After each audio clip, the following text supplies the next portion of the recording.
ইস!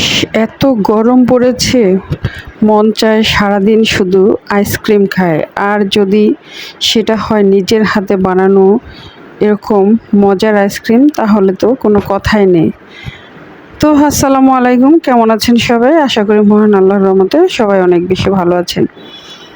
তো আজকে আমি আপনাদের তৈরি করে দেখাবো খুবই মজার ৯০ দশকের বিস্কিটের আইসক্রিম।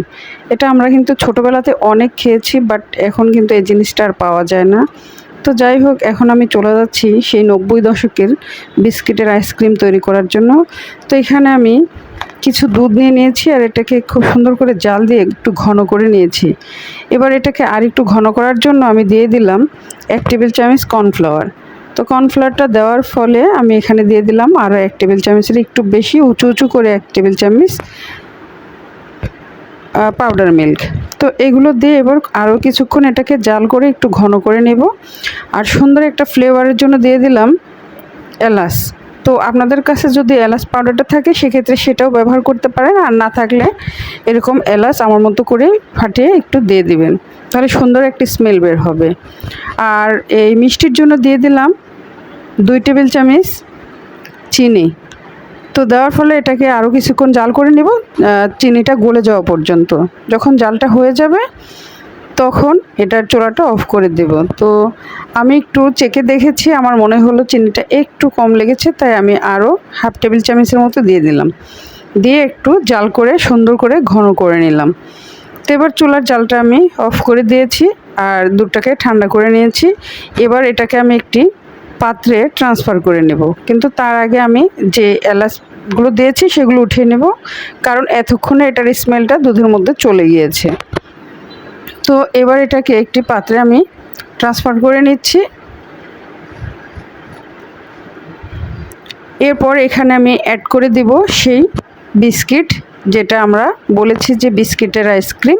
তবে এখানে আপনি যে কোনো ব্র্যান্ডের বিস্কুট দিতে পারেন, তবে আমি দিচ্ছি এনার্জি প্লাস। তো আপনারা চাইলে যে কোনো বিস্কিটই দিতে পারেন। তো এখানে কিন্তু আমি ১০ টাকা প্যাকেটের ১ প্যাকেট বিস্কিট দিয়ে দিলাম। আপনারা চাইলে আর একটু বাড়িয়েও দিতে পারেন। আর এখানে কিন্তু দুধটা গরম থাকা অবস্থাতেই আমি বিস্কিটগুলো দিয়ে দিয়েছি, দিয়ে এটাকে আমি ৫-৬ মিনিটের মতো রেস্টে রেখে দিয়েছিলাম। তো দেখেন ৫ মিনিট পর এটা কিন্তু এমনি এমনি একদম গলে গিয়েছে, এটা ব্লেন্ডার করার কোনো প্রয়োজন নেই। তো এটা চামচ দিয়ে এভাবে ঘুটে নিলেই কিন্তু এটা সুন্দরভাবে মিক্সড হয়ে যাবে। তো দেখতেই পাচ্ছেন এটা কিন্তু খুব সুন্দরভাবে মেল্ট হয়ে গিয়েছে। তো এবার এটাকে আমরা কাপে ঢেলে নেব। এতক্ষণে এটা ঠান্ডা হয়ে গিয়েছে, আর ঠান্ডা করে অবশ্যই দিতে হবে। আমরা যে পাত্রে এটা সেট করব সেটার মধ্যে দিয়ে দিব। তো আমি আইসক্রিমের এরকম একটি ছাঁচ নিয়ে নিয়েছি, এবার এর মধ্যে আমি এগুলোকে দিয়ে দিব। তো ঢালার সুবিধার্থে আমি এরকম একটি জগের মধ্যে নিয়ে নিয়েছি, এতে করে ঢালতে অনেক সুবিধা হবে। চারিদিকে লেগে যাবে না বা ছড়িয়ে ছিটে যাবে না, সুন্দর করে ঢালা যাবে। আপনারা চাইলে চামচ দিয়েও দিতে পারেন, কোনো সমস্যা নেই। তো সবগুলোর মধ্যে আমি সমানভাবে দিয়ে দিব।